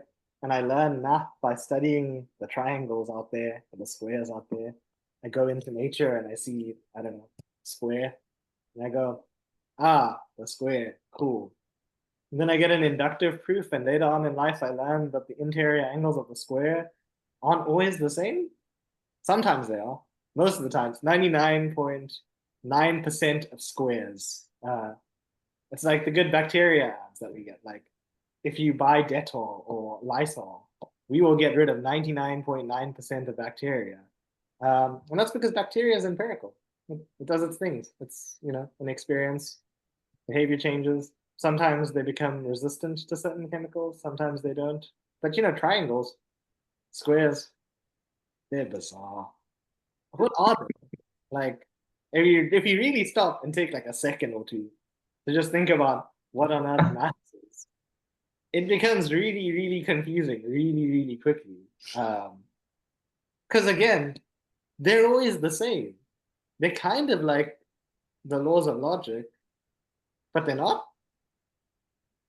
Because if they were just the laws of logic, why on God's green earth do we need to draw the diagram? We could just say a triangle has interior angles equal to 180 degrees, and then we could derive the proof by 180 degrees and like the definitions of line, point, angle, right? But like, I don't know. You check out Euclid's Elements. Great book for anybody that hasn't checked it out. You got pictures. Man's plugging Euclid's Elements. It bangs. It's where it's at, dude. I mean, I know we do non-Euclidean geometry nowadays sometimes, like there's Riemann and stuff, but like, you take a second to think about Euclid. Here's the thing about the pictures as well. This is like if I don't get called crazy by the end of this podcast, I've done something wrong. This is where my students are like, what are we doing in this class? I had a student last semester at the end of our course tell me this class is a trip. And that's when I knew that I had done my job correctly. Because that meant that something in their brain got like knocked loose in the process. And so here's the thing, right? So Euclid, right, has this whole thing. We've got a book called The Elements with all the proofs and the diagrams. Now think about this. If it was just logical, we just need the definitions. And that stuff is weird as well. Point has no like breadth or extension. And we can think about it. A line is not meant to have like any width. Like it's meant to like just be like a line. The more you think about it, the worse it gets. Anyways, to cut a long story short, before I derange too long, we need the pictures. We draw the proof, right? And we can check the proof works, right? We can see almost instantly that the straight line between like 2 points will be the shortest distance. Like, I don't know. Here's 2 points. And I'm pretty sure that if we think about it, we could see here on this coaster that I'm holding up, that a straight line would be shorter than a squiggly line. But to illustrate the idea, here's a squiggle. And the squiggle looks like it could be pretty long. Do I have another colored marker? Man, I'm really in teaching mode today. I do, thank God. And now we've got a straight line in blue. And we can see it's shorter. I probably don't even have to do the measure. It's always going to be shorter. It's a wonderful thing in life. Okay, now, so the first part, if it was just logic, it would just be definitions, and we could just derive it from the definitions. The second part is there's pictures. The third part, pictures of what? I've never seen a triangle. Where are they hiding?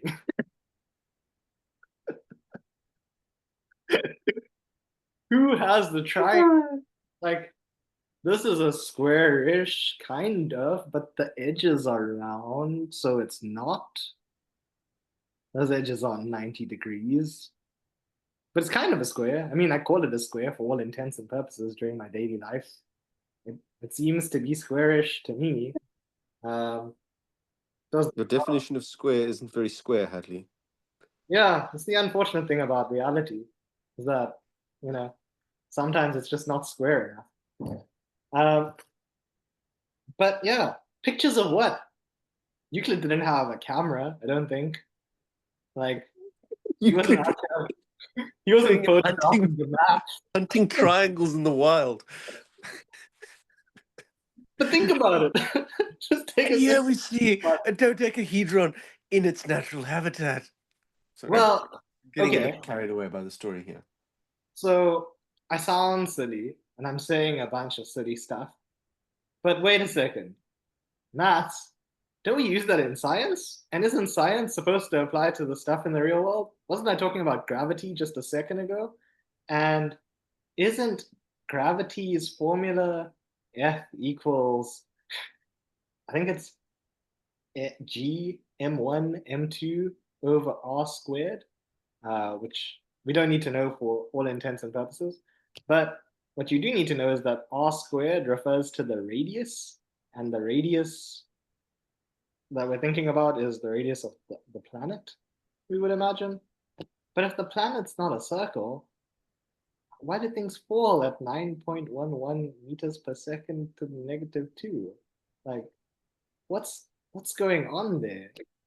And we say a point of gravity, but a point has no extension. Apples extend. I've seen them. They take up space. I mean, I ate one recently, and I went from taking up space to taking up space somewhere else, presumably. And for all intents and purposes, it looked like it disappeared. But I'm sure if I dropped it, it would fall. I do like dropping things in class to illustrate this point. Um, but yeah, like what on earth is going on there? Like if we have to use maths to prove physics, and physics is supposed to deal with objects, right? That's what we ordinarily think of as objects, things in the world, whatever. But why would maths apply to stuff? Who says it has to? I know your teachers probably told you at some point that it does, but like, why? Where's the maths?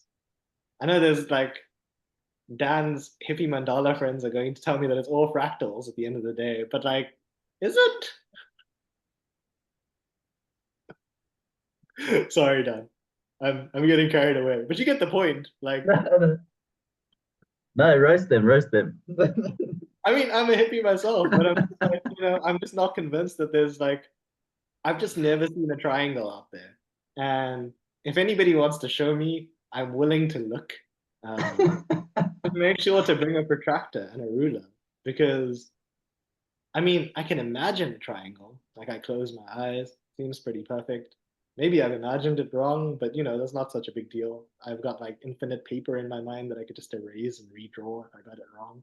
Um, but I don't know if I've seen one out there. I don't know where mathematical objects exist. It's a debate in philosophy.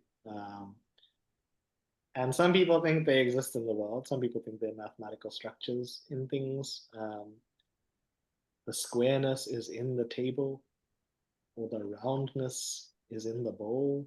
I don't know. But me myself, I don't know. I could be less convinced about it. Um, and I just think that's bizarre because like here's the twist or here's the kicker.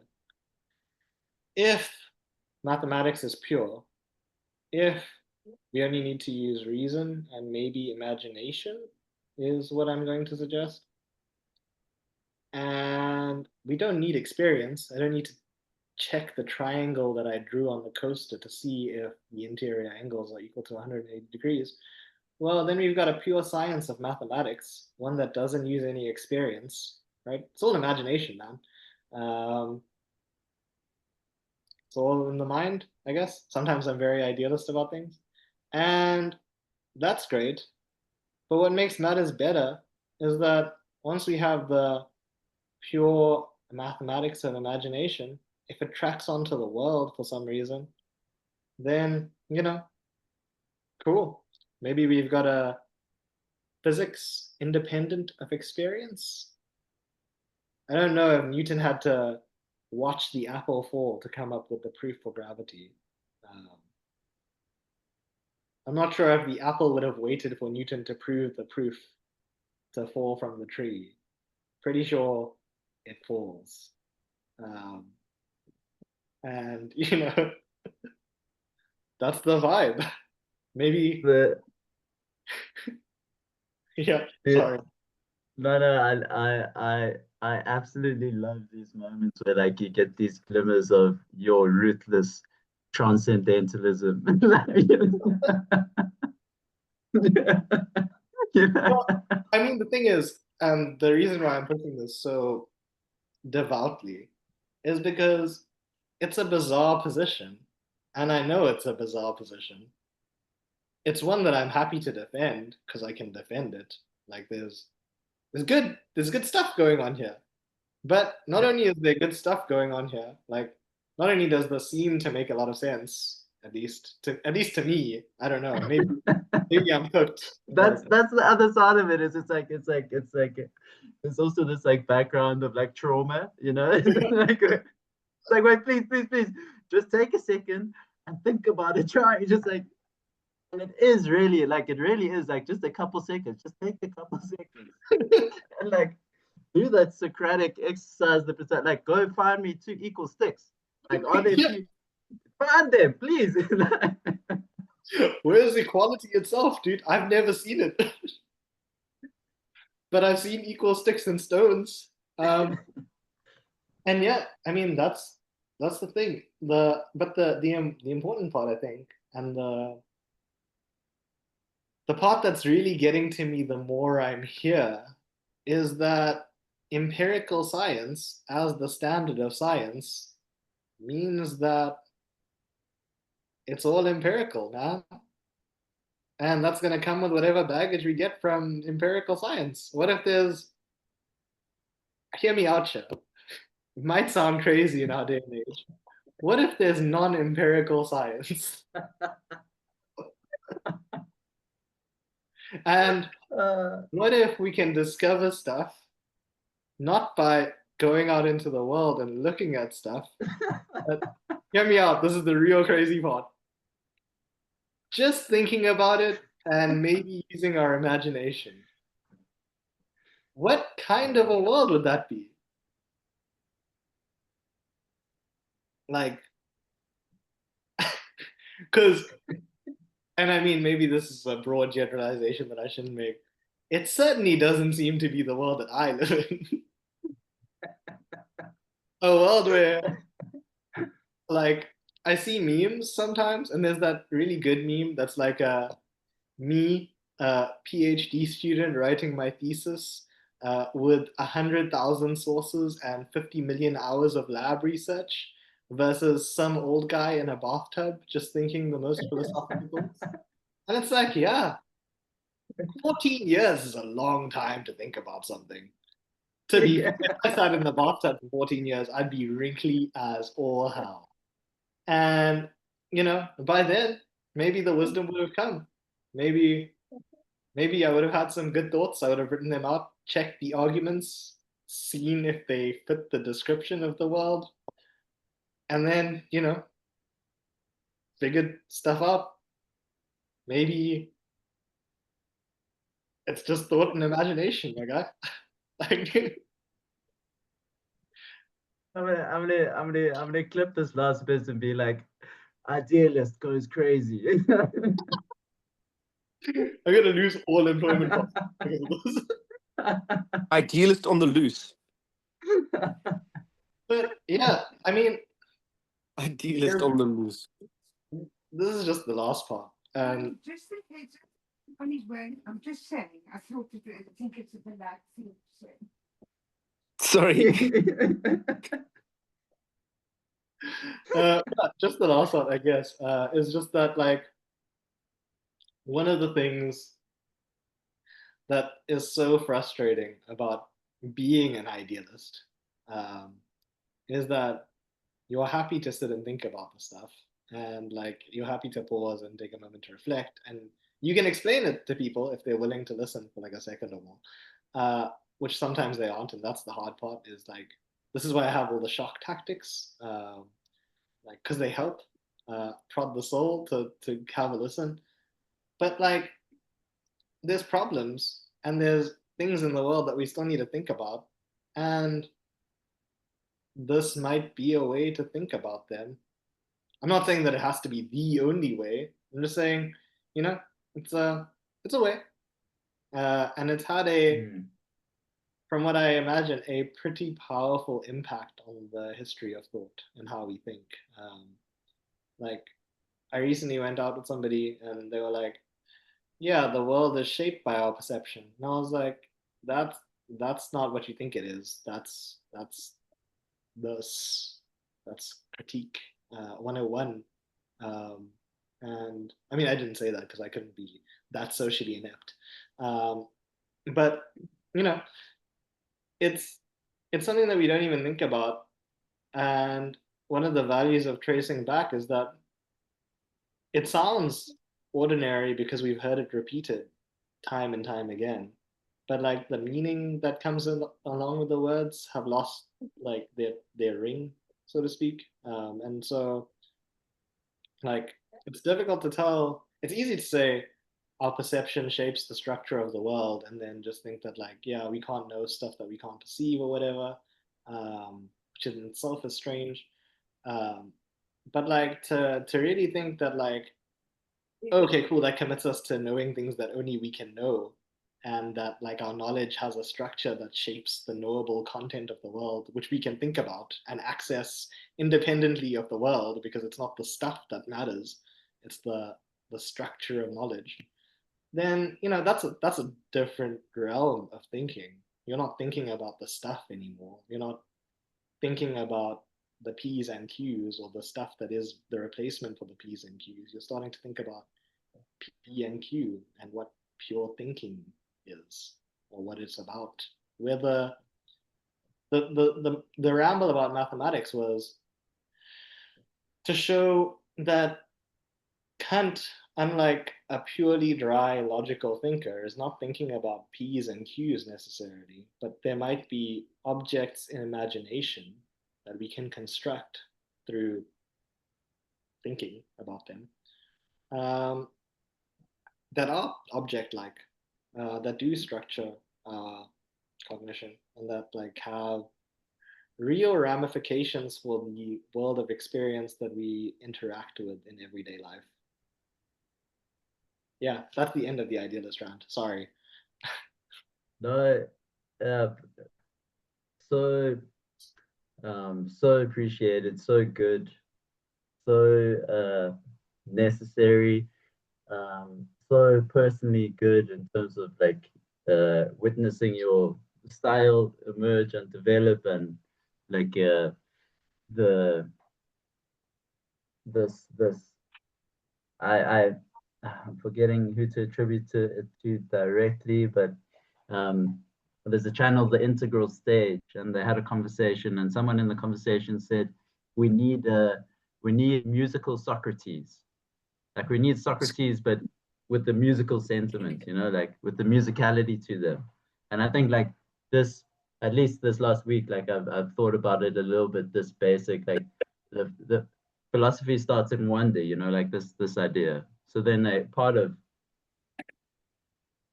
it then is the provocation, you know, or the pausing for a second to think about. And then they're inducing the other to like to stop for a moment and be like, okay, wait, like let me actually think that through. And the cultural anxiety Mm-hmm. around that moment is intense. Mm-hmm. Like slowing thought down for a second or 2 seconds. It's a fear of being wrong. Um, this has been most visceral for me uh, teaching my younger brother math. Mm-hmm. Like math is this the Greek word for math is learning. So like the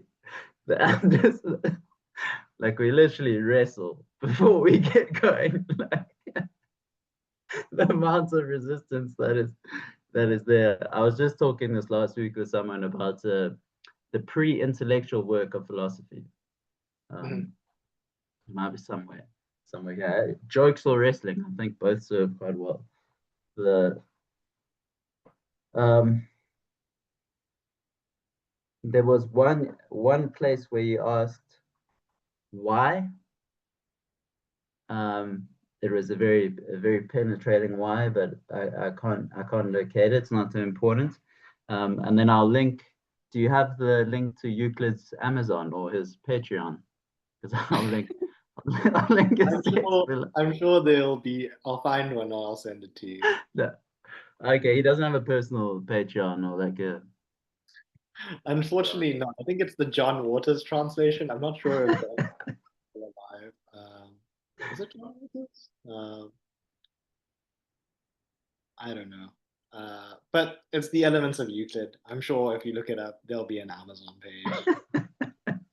Unfortunately, man is gone. Fantastic. Rip Euclid. Um, yeah, I feel like it's a nice place to close. Thomas, if you're still there, if you want to say a last word. Yes, I'm still here. I'm just listening to you guys. If other people were to listen in, they would think, what the fuck are these people on about? Ordinary people, you know. Nah. You got demonetized. Oh, sorry.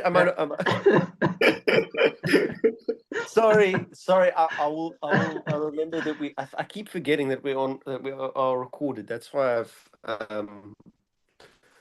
taken my video off. When you find that ordinary Anyway. person, just let me be it. It might be a similar situation to the equal thing. Sorry, Dan, repeat yourself there. When you find the ordinary person, you must let us know. You know that the whole, I think like it's a big part of law presuppose they have like it's called the reasonable man, and it starts with the definition of a reasonable man is a man who takes reasonable steps to protect his property and the property of others. And I was sitting in first year law, and I was like, this is circular. I didn't think of it in that specific way, but it struck me, and I should have realized then and there. This is what's so I'm not a lawyer. devastating about what Hadley's bringing forward, because we use the word like reason in a normative frame, and that normative frame is so embedded in a science that is singularly understood to be empirical. If you start putting forward a science that is non-empirical, a non-empirical science, like it completely disrupts that entire normative frame that has legal ramifications, because like the principle is understood from but that's a I'm not gonna rant.